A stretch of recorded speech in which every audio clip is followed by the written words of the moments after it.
దాటిపైన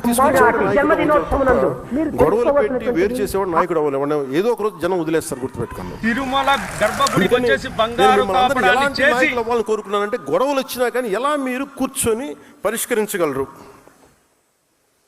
అందుకని మనస్ఫూర్తిగా మీరు దీన్ని దృష్టిలో పెట్టుకొని, ఈ పదవి బాధ్యత అనేది మనకి అలంకారం కాదు, బాధ్యత. నేను అంత బాధ్యతగా నేను ఉన్నాను. I give a call to all the youth. ఈ 3 సంవత్సరాల్లో మీరు కనుక వచ్చే ఎన్నికల్లో మిమ్మల్ని అందరినీ కొనడానికి మీ 2000 రూపాయలు సాయం చేయండి, ఒక మనిషికి సాయం చేయండి చాలు.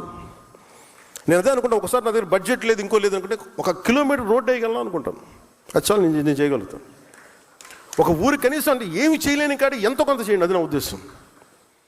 డబ్బులు ఎందుకు? నేను పొద్దున మన దుర్గేష్ గారు మాట్లాడుతా, డబ్బులు ఇవి ఉన్నాయి కొంచెం టూరిజం పాలసీ అంటే దేవతల్లో కలిసిపోతారయ్యా సార్. మన దగ్గర ఏమీ లేని కాడికి ఇంత దూరం వచ్చాం. ఒక రాష్ట్రానికి రాదా, ఇన్ని కోట్ల మంది తలుచుకొని సామూహిక శక్తి కనుకుంటే